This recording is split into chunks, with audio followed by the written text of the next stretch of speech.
Hello बच्चों, कैसे हैं आप सब। आशा करती हूँ कि आप सभी स्वस्थ और प्रसन्नचित होंगे। मैं डॉक्टर ममता शुक्ला, माध्यमिक शिक्षक, शासकीय हाई स्कूल लोही, रीवा, मध्य प्रदेश से आज की क्लास में आप सभी का स्वागत करती हूँ। आज हम पढ़ेंगे कक्षा 9वीं की विज्ञान। इसके अंतर्गत हम पढ़ेंगे अध्याय 6 जो कि है ऊतक यानी कि टिश्यू। इसे आगे हम 2 भागों में पढ़ेंगे।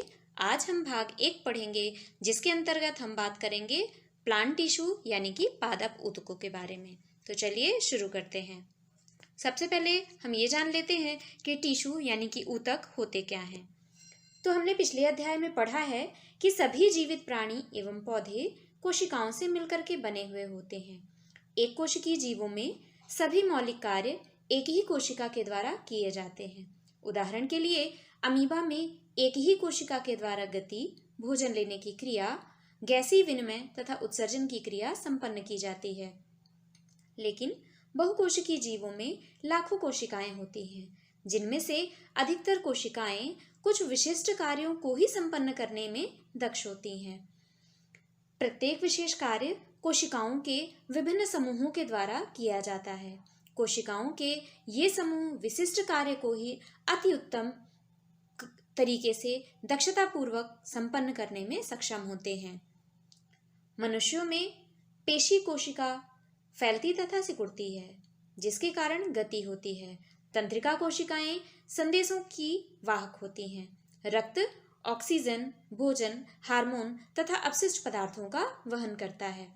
पौधों में वाहक नलियों से संबंधित कोशिकाएं भोजन तथा पानी को एक जगह से दूसरी जगह तक ले जाती हैं। अतः हम कह सकते हैं कि बहुकोशिकीय जीवों में श्रम विभाजन पाया जाता है। शरीर के अंदर ऐसी कोशिकाएं जो एक तरह के कार्य को संपन्न करने में दक्ष होती हैं, सदैव एक समूह में होती हैं। इससे ज्ञात होता है कि शरीर के अंदर एक निश्चित कार्य एक निश्चित स्थान पर कोशिकाओं के एक विशिष्ट समूह के द्वारा संपन्न किया जाता है। कोशिकाओं का यही समूह ऊतक कहलाता है। ये ऊतक अत्यधिक क्षमता, अत्यधिक दक्षता के साथ कार्य करने के लिए एक विशिष्ट क्रम में उपस्थित होते हैं। रक्त, फ्लोएम तथा पेशी ऊतकों के कुछ उदाहरण हैं। यदि हम परिभाषा के रूप में समझें तो हम कह सकते हैं कि वे कोशिकाएं जो आकृति में एक समान होती हैं तथा किसी कार्य को एक साथ संपन्न करती हैं, समूह में एक ऊतक का निर्माण करती हैं। अब क्या पौधे तथा जंतु में एक ही तरह के ऊतक पाए जाते हैं? आइए हम विभिन्न ऊतकों की संरचनाओं तथा उनके कार्यों की तुलना करें। क्या पौधे तथा जंतुओं की संरचनाएं समान होती हैं? क्या दोनों समरूप कार्य करते हैं? दोनों में अंतर होता है। पौधे स्थिर होते हैं, वे गति नहीं करते हैं। चूंकि उन्हें सीधा खड़ा रहना होता है, अतः उन्हें बड़ी मात्रा में सहारा प्रदान करने वाले जो ऊतक होते हैं उनकी आवश्यकता होती है। ये सहारा प्रदान करने वाले ऊतक प्रायः मृत कोशिकाओं के बने होते हैं। दूसरी ओर जंतु भोजन, साथी तथा आश्रय की खोज में इधर उधर विचरण करते रहते हैं। ये पौधों की अपेक्षा ऊर्जा का अधिक उपयोग करते हैं। जंतुओं में अधिकांश ऊतक जीवित होते हैं। अंगों तथा अंग तंत्रों का संरचनात्मक संगठन जटिल पौधों की अपेक्षा जटिल जंतुओं में अति विशिष्ट एवं सीमित होता है। यह मूल अंतर जीवधारियों में 2 महत्वपूर्ण समूहों में जीवन यापन के विभिन्न तरीकों को दर्शाता है, विशेषकर इनके भोजन करने की प्रक्रिया में। संरचनात्मक संगठन एक ओर पौधों के गतिहीन अस्तित्व तथा दूसरी ओर जंतुओं के प्रचलन के लिए अंग तंत्रों के विकास हेतु विभिन्न प्रकार से अनुकूलित होते हैं। अब हम बात करते हैं पौधों में ऊतकों के बारे में। तो इससे संबंधित हम एक क्रियाकलाप करते हैं। क्रियाकलाप है प्याज के मूल में वृद्धि। कैसे करते हैं? इसके लिए हम 2 शीशे के जार लेते हैं और उसमें हम पानी भर देते हैं। अब 2 प्याज लेते हैं और दोनों जारों पर एक एक प्याज रख देते हैं। अब कुछ दिनों में क्या होगा कि दोनों प्याज के मूलों में की लंबाई में वृद्धि होती है। पहले, दूसरे और तीसरे दिनों में मूलों की लंबाई हम नाप लेते हैं। कुछ इस तरह हम 2 जार लेकर के उसके ऊपर, दोनों जारों के ऊपर हम प्याज को 2 प्याजों को इस तरह से रख देते हैं। अब हम क्या करते हैं कि दूसरी जार में रखी हुई जो प्याज है उसके मूल को चौथे दिन 1 सेंटीमीटर काट देते हैं। इसके बाद दोनों जार में रखी हुई प्याज की मूलों की लंबाइयों को 5 दिनों तक निरीक्षण करते हैं। इनमें से प्रत्येक दिन हुई वृद्धि को नाप करके और तालिका में हम लिखते जाते हैं।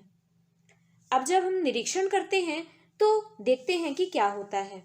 क्या किस प्रकार की रखी हुई प्याज की मूल ज़्यादा लंबी है? दूसरे, हमारे द्वारा मूल के ऊपरी हिस्से को काट लेने के बाद भी क्या वह वृद्धि करती रहती है? जब हम जार 2 में रखी हुई प्याज के मूल के ऊपरी हिस्से को काटते हैं तो वे वृद्धि करना बंद कर देंगी। क्यों? इसका उत्तर है, पौधों में वृद्धि कुछ निश्चित क्षेत्रों में ही होती है। ऐसा विभाजित ऊतकों में के उन भागों में पाए जाने के कारण होता है। ऐसे ऊतकों को विभाज्योतक या मेरिस्टेमेटिक टिश्यू कहा जाता है। विभाज्योतक किस भाग में स्थित हैं? विभाज्योतक की उपस्थिति वाले क्षेत्रों के आधार पर इन्हें शीर्षस्थ, कैम्बियम तथा अंतर्विष्ट भागों में वर्गीकृत किया जाता है। अब यदि हम पादप ऊतकों की बात करें कि यह कितने प्रकार के होते हैं, तो मुख्य रूप से जो प्लांट टिश्यू यानी पादप ऊतक होते हैं 2 प्रकार के होते हैं, जिनमें से पहला होता है विभाज्योतक यानी कि मेरिस्टेमेटिक टिश्यू और दूसरे होते हैं स्थायी ऊतक यानी कि परमानेंट टिश्यू।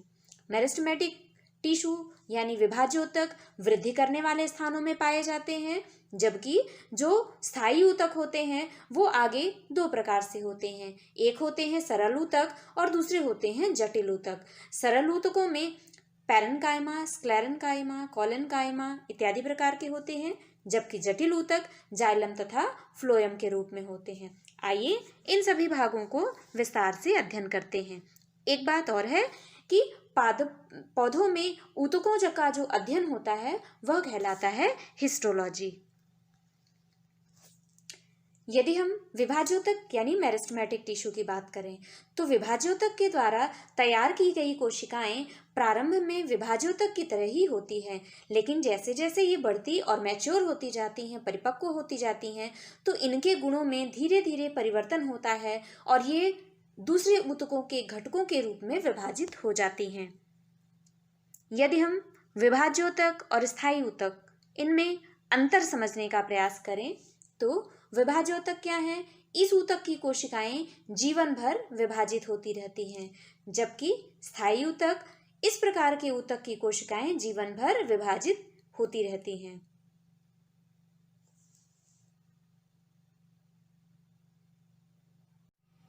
अब यदि हम समझें कि किसी पौधे में विभाज्योतक यानी मेरिस्टेमेटिक टिश्यू जो होते हैं उनकी स्थिति क्या होती है, तो प्ररोह के शीर्षस्थ विभाज्योतक जड़ों तथा तनों की वृद्धि वाले भाग में विद्यमान रहते हैं तथा वह इनकी लंबाई में वृद्धि करते हैं।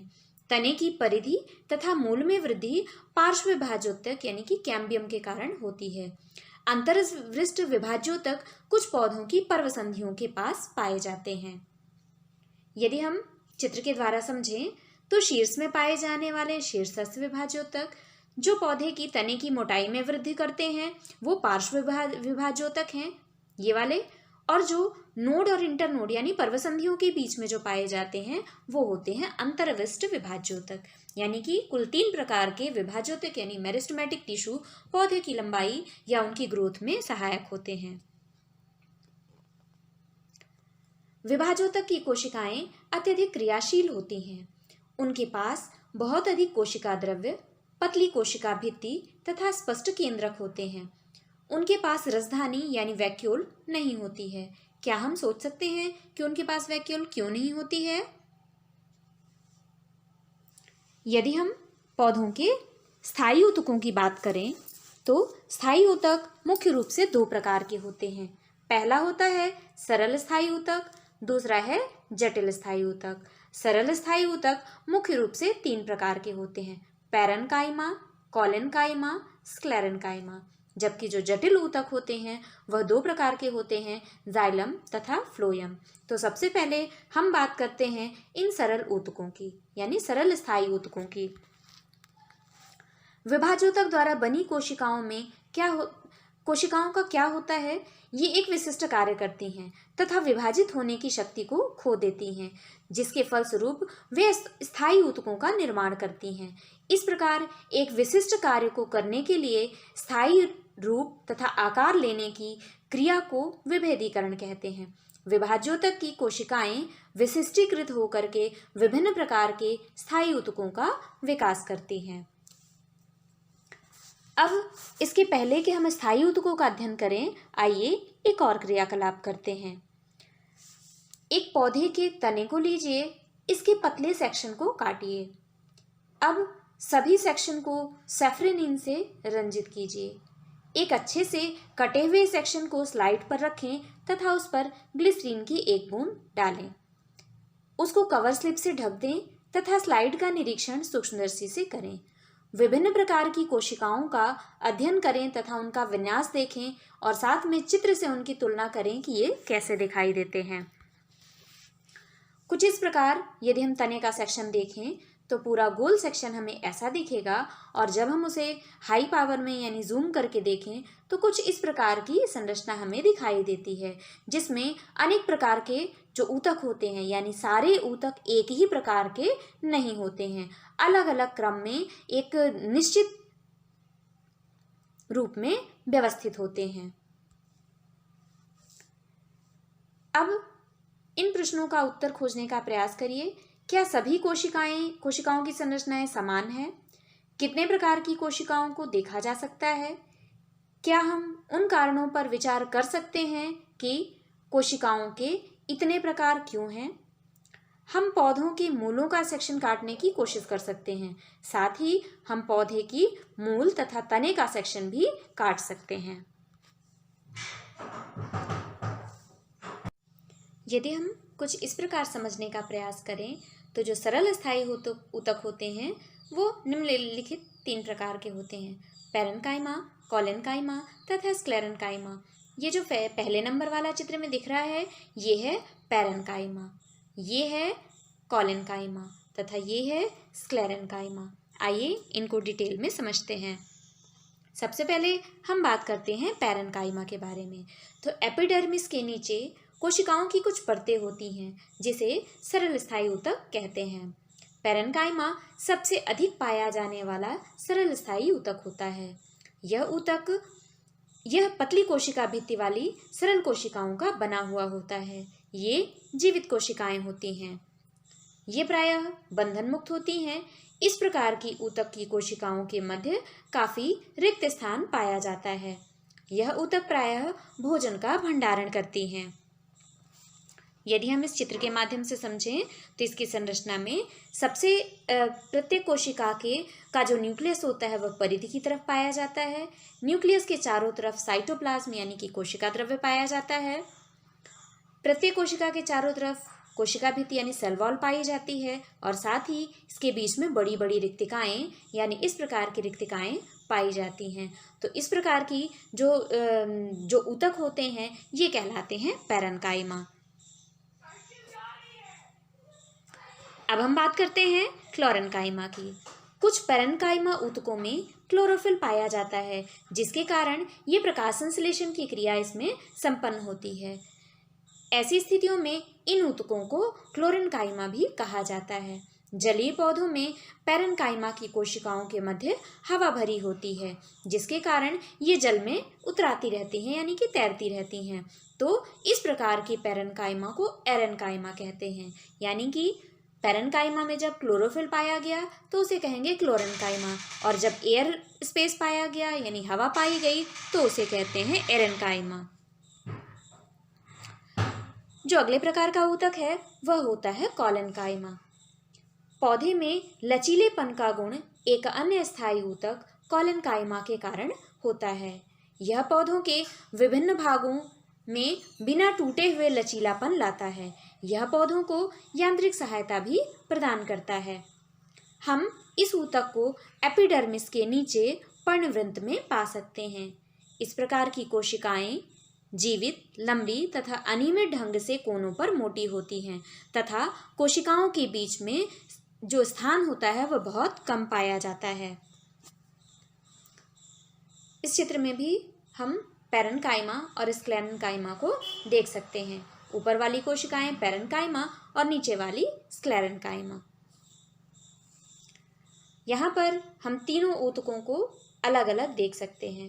पहले प्रकार का हुआ पैरेन्काइमा, दूसरा प्रकार हुआ कोलेन्काइमा, जबकि तीसरे प्रकार की जो ऊतक है यह हुआ स्क्लेरेन्काइमा। यदि हम स्क्लेरेन्काइमा को समझें तो एक अन्य प्रकार का ऊतक यह स्क्लेरेन्काइमा होता है। यह ऊतक पौधे को कठोर एवं मजबूत बनाता है। हमने नारियल के रेशे युक्त छिलके में इसे देखा है। यह स्क्लेरेन्काइमा ऊतक से मिलकर के बना हुआ होता है।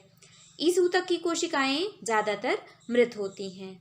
ये लंबी तथा पतली होती हैं क्योंकि इस ऊतक की भित्ति लिग्निन के कारण मोटी होती है।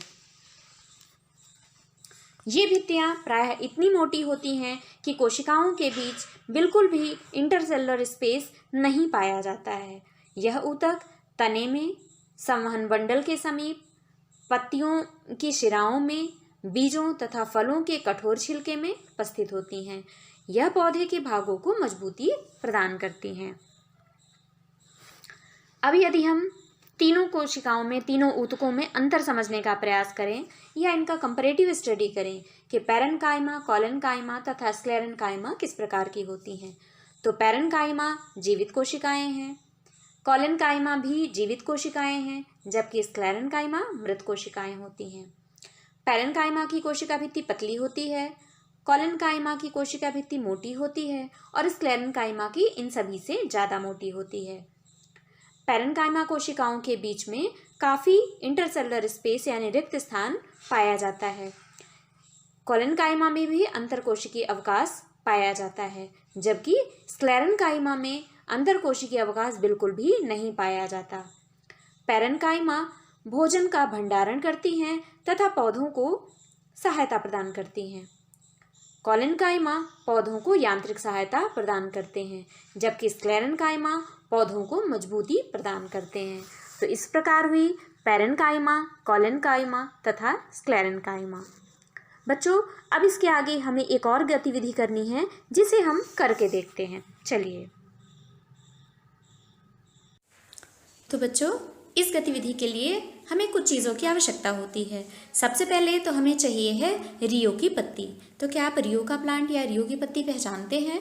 तो कुछ ये इस तरह की पत्ती होती है, सामने से ग्रीन होती है और पीछे कुछ ऐसे हल्के गाढ़े गुलाबी कलर में होती है। तो ये होती है रियो की पत्ती।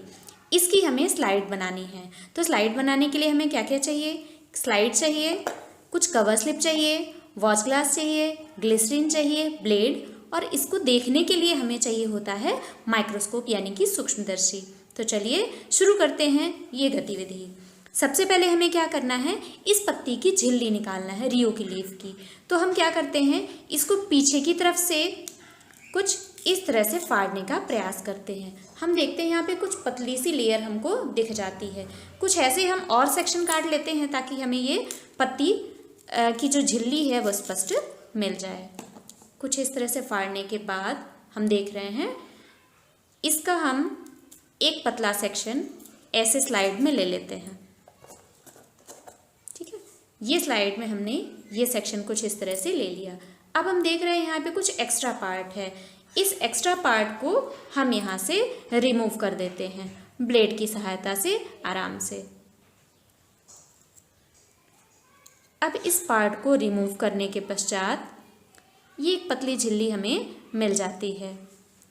अब अगला काम हमें क्या करना है? आपकी पाठ्यपुस्तक के हिसाब से इसमें हम सेफ्रेनिन से इसे क्या करना है? स्टेन करना है। लेकिन ये जो रियो की पत्ती है विदाउट स्टेन भी बहुत अच्छी स्लाइड बनती है। इसमें स्पष्ट हम इसके ऊतकों को देख सकते हैं। तो हम सीधे इसके ऊपर विदाउट स्टेन ही एक बूंद ग्लिसरीन की डालते हैं। तो ये सामान्य ग्लिसरीन है जो हम घरों में यूज़ करते हैं।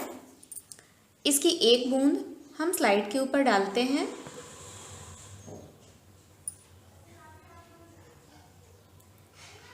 और कुछ इस तरह डालने के पश्चात हम धीरे से इसके ऊपर एक कवर स्लिप लगाते हैं। कवर स्लिप लगाने के पश्चात कुछ इस तरह धीरे से हम कवर स्लिप लगा के छोड़ते हैं ताकि इनके बीच कोई एयर बबल ना आए। ठीक है, अब ये स्लाइड हमारी बन करके तैयार हो गई है। अब इसे हम माइक्रोस्कोप में ऑब्जर्वेशन में यानी इसमें हम ऑब्जर्वेशन करके देखते हैं कि कैसे दिखती है। तो चलिए इसे सेट करके फिर मैं ऑब्जर्वेशन में आपको दिखाती हूँ कि ये कैसे दिखती है। यहाँ हम रियो के पत्ती के स्टोमेटा को देख रहे हैं। रियो के पत्ती में स्टोमेटा रंध्र छिद्र बिल्कुल क्लियर दिखाई देते हैं। हम देखते हैं कि पत्ती की पूरी सतह पर ये किस तरह फैले हुए होते हैं। यहाँ पर स्टोमेटा भी हमें क्लोज दिख रहे हैं। पत्ती मैंने पहले तोड़कर रखी हुई थी, इसलिए यहाँ पर स्टोमेटा जो है वो क्लोज दिख रहे हैं। बंद स्टोमेटा यानी बीच की जो छिद्र होते हैं वो हमें क्लोज यहाँ पर दिखाई दे रहे हैं। ये कुछ इस प्रकार से पूरी सतह पर ऐसे फैले हुए होते हैं। ये विदाउट स्टेन स्लाइड है। हम किसी भी एक सेक्शन पर जूम करके इसको देख सकते हैं। देखिए,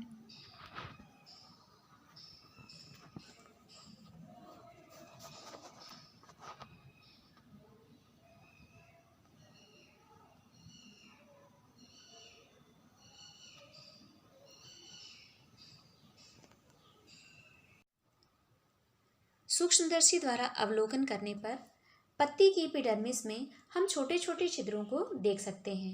इन छिद्रों को स्टोमेटा कहते हैं।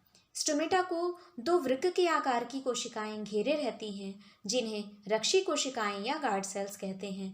ये कोशिकाएं वायुमंडल से गैसों का आदान प्रदान करने के लिए आवश्यक होती हैं। वाष्पोत्सर्जन की क्रिया भी स्टोमेटा के द्वारा ही संपन्न होती है। जड़ों की एपिडर्मल कोशिकाएं पानी को सोखने का कार्य करती हैं। साधारणतः उनमें बाल जैसे प्रवर्ध होते हैं, जिससे जड़ों की कुल अवशोषक सतह बढ़ जाती है तथा उनमें पानी सोखने की क्षमता में वृद्धि होती है।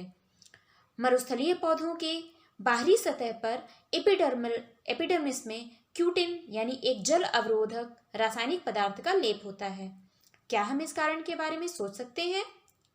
क्या एक पेड़ की बाहरी शाखा पर की परत नए तने की बाह्य परत से भिन्न होती है?